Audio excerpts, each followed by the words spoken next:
Roman Drzeździun, Mariolka i przygłedę. Peśnu kryjna. Weimk. Krysniąta z Mariolku rozsadłe sowe gudno, kłelkłeminka wiacim wiesoło skykałe płome. Mariolka baro sądzewowa, ciemuś przejacelowie kyzelejce posołeblec. Doć, przece tu je baro cepło, płemeslała, a Dobrzesława jakby cietający w meslach rzekła. W checi stole ma je cepełkłe, ale gwezm ześ chcała łebez rzec, jak tam je buten. A jak tam buten je?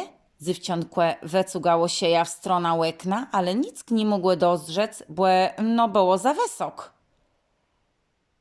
Buten nie je tak peśno jak na kasiebach, mreknął zamyślony stolem.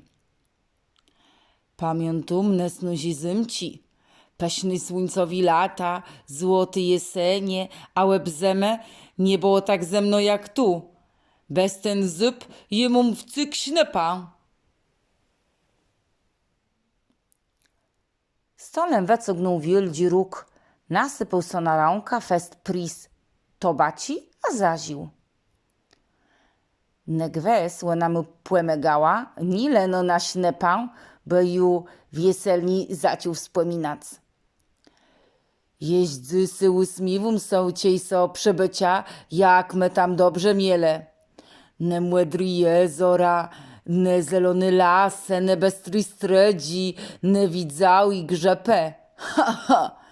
Wdarza so, jak rys ciedesme w zole są za śmierganikamów. To ce była ale zabawa. Zary, zary.